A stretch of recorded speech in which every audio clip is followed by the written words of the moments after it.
Assalamualaikum warahmatullahi wabarakatuh. Selamat pagi untuk kita semua. Terima kasih pagi ini kita semua bisa berkumpul di tempat wisata Lungun Indah dalam keadaan sehat walafiat. Pertama-tama mari kita panjatkan puji syukur alhamdulillah hingga saat ini kita masih diberikan kesehatan sehingga bisa melaksanakan kegiatan pagi ini.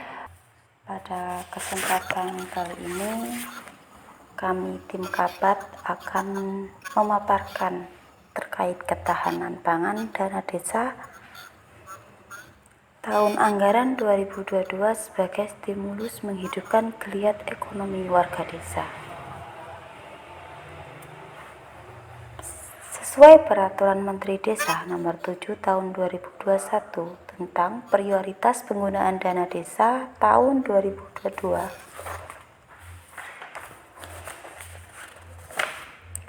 Prioritas penggunaan dana desa diarahkan untuk percepatan pencapaian aksi SDGs desa. Maksudnya, prioritas penggunaan dana desa diprioritaskan untuk membiayai kegiatan yang mendukung pencapaian SDGs desa yang berkaitan dengan yang pertama, pemulihan ekonomi nasional sesuai kewenangan desa. Kedua, program prioritas nasional sesuai kewenangan desa. Yang ketiga, mitigasi bencana alam dan non-alam sesuai kewenangan desa. Sesuai Peraturan Presiden 104 Tahun 2021, dana desa tahun 2022 ditentukan penggunaannya untuk yang pertama, bantuan langsung tunai dana desa sebesar 40%, program ketahanan pangan hewani dan nabati sebesar 20%, dukungan penanganan COVID-19 sebesar 8%, program strategis lainnya sebesar 32%. Terkait 4 item, wajib hukumnya minimal sesuai dengan persentase yang sudah ditentukan oleh Peraturan Presiden Nomor 104 Tahun 2021. Pada kesempatan kali ini, kami akan mengulas tentang program ketahanan pangan hewani dan nabati sebesar 20%. Adapun contoh pelaksanaan ketahanan pangan subbidang kelautan dan perikanan. Untuk kegiatan ketahanan pangan subbidang kelautan dan perikanan antara lain adalah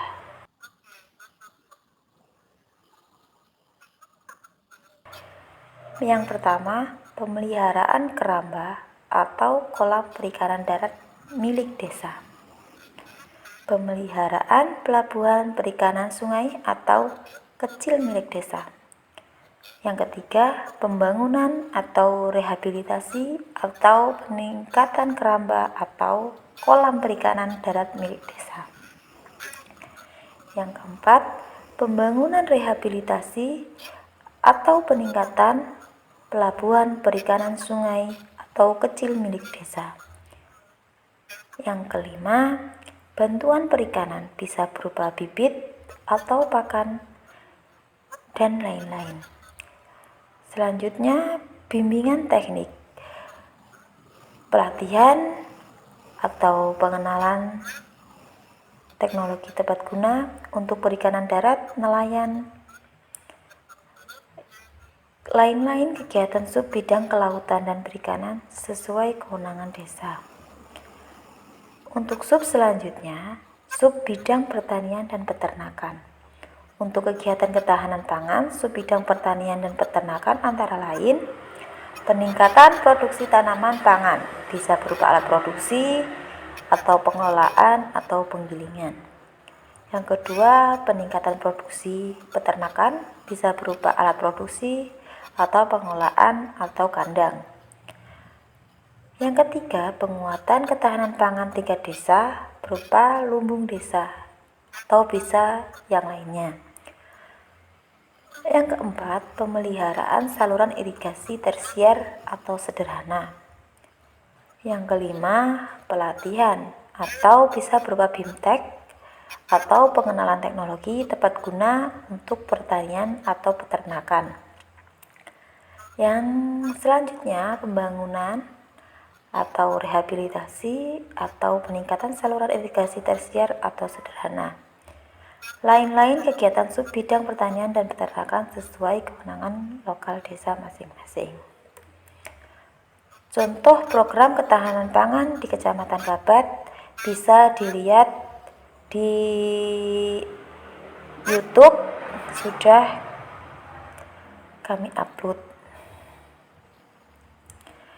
Adapun contoh kegiatan program ketahanan pangan di Kecamatan Babat yang sudah berjalan, yang pertama budidaya ikan air tawar dalam keramba di Desa Tambong.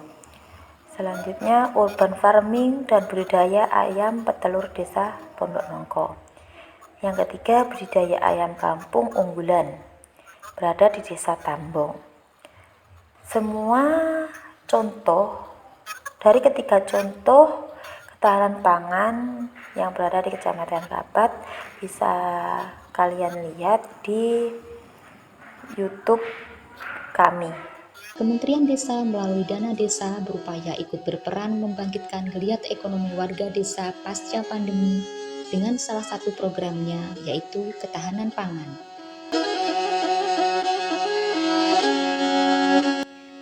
Desa Tambong, satu dari 14 desa di Kecamatan Kabat, Kabupaten Banyuwangi, dengan keramba ikannya sebagai program ketahanan pangan, berharap perekonomian warga desanya mampu untuk segera bangkit dan bertumbuh. Penggunaan dan pemanfaatan dana desa dalam rangka budidaya ikan air tawar. Harapannya nanti program ini bisa berkesinambungan, di mana semakin banyak nanti kelompok-kelompok yang terbentuk, karena panjang sungainya cukup panjang. Ini baru satu kelompok, nanti ada kelompok yang lain bisa berkembang lagi, sehingga secara ekonomi masyarakat bisa mendapatkan nilai keekonomian, nilai tambah keekonomian untuk meningkatkan taraf hidup kehidupan keluarganya. Adapun program atau kegiatan, kami menemukan kendala. Kendala-kendalanya yang pertama, pendampingan yang dilakukan memang harus secara kontinu dan intens, supaya keberlanjutan program-program tersebut harus dapat dirasakan manfaatnya, terutama RTM atau rumah tangga miskin. Kendala yang kedua, kurangnya kesadaran masyarakat dalam bentuk tanggung jawab moral atas setiap bantuan pemerintah dalam bentuk program. Mereka kadang tidak berpikir untuk jangka panjang dan berkelanjutan dari setiap bantuan pemerintah dan menganggap setiap tahun akan ada bantuan lagi. Kendala yang ketiga, mapping kegiatan dan jenis program yang ditentukan oleh Pemdes kurang detail dan tepat. Sebagai akibatnya, program yang diharapkan berkelanjutan ini tidak akan berumur lama sesuai dengan harapan. Adapun manfaat dari program ketahanan pangan ini, yang pertama, manfaat bisa dirasakan langsung bagi masyarakat, khusus rumah tangga miskin, karena mereka langsung dilibatkan dalam program ini. Manfaat yang dirasakan yang kedua, adanya proses edukasi dari program ini, karena dari setiap bantuan program diharapkan ada proses pendampingan baik melalui BIMTEK atau penyuluhan dari dinas terkait. Manfaat yang ketiga, membuka wawasan dan keilmuan dari program ini, karena dari setiap bantuan pasti ada BIMTEK dan penyuluhannya. Untuk menjaga keberlangsungan program atau kegiatan ketahanan pangan ini dibutuhkan sinergitas antara beberapa pihak. Yang pertama, dari pihak instansi pemerintah, maksudnya di sini dalam hal ini dinas terkait seperti Dinas Pertanian dan Peternakan, Dinas Kelautan dan Perikanan, Balai Penyuluhan Pertanian atau BPP, dan dinas terkait lainnya yang bisa berkontribusi positif dalam mensukseskan keberlanjutan program demi tercapainya desa bebas kelaparan dan desa bebas kemiskinan. Yang kedua, pihak tenaga pendamping desa. Pendamping desa berkontribusi aktif dan positif dalam setiap pelaksanaan program pembangunan desa yang mampu menggali potensi yang ada di desa dampingannya. Tenaga pendamping desa juga sebagai tenaga penggerak dan motivator desa dalam mensukseskan tujuan desa, yaitu desa bebas kemiskinan dan kelaparan. Kita harus bersinergi dengan BUMDes, khususnya program ketahanan pangan yang hasil akhirnya berupa produk olahan atau mempunyai nilai jual lebih ataupun hasil panen yang melimpah dalam jumlah yang besar. Ini sangat perlu sekali keterlibatan BUMDes, sebagaimana BUMDes adalah sebagai badan usaha milik desa yang bisa menjembatani antara petani sebagai produsen sampai ke konsumen. Keterlibatan BUMDes selaku marketing produk sangat dibutuhkan masyarakat, karena dengan adanya marketing tersebut masyarakat tidak lagi berpikir bagaimana cara menjualnya. Selain sebagai marketing, BUMDes diharapkan juga bisa menyediakan kebutuhan pupuk, pakan, ataupun bibit dari program yang dilaksanakan dengan harga yang lebih murah, terjangkau, dan keberpihakan kepada warga desa. Selanjutnya, harapan kita ke depan program ketahanan pangan ini masih bisa dilanjutkan karena ini banyak membantu masyarakat untuk mengatasi di saat-saat situasi yang kritis. Masyarakat bisa tetap bertahan dengan apa yang telah dimiliki dari program ketahanan pangan. Terima kasih dari Kementerian Desa yang telah memprioritaskan anggaran DD tahun ini yang 20% untuk ketahanan pangan, dan itu sangat membantu warga kita yang terdampak COVID-19. Sekali lagi saya sampaikan terima kasih. Pembinaan dalam menjaga keberlanjutan program ini menjadi tanggung jawab kita bersama demi tercapainya desa tanpa kemiskinan dan desa tanpa kelaparan. Semoga program ketahanan pangan ini membawa manfaat untuk menumbuh kembangkan perekonomian dan kesejahteraan bagi warga desa. Sekian pemaparan dari kami tim Kabat. Kurang lebihnya kami mohon maaf.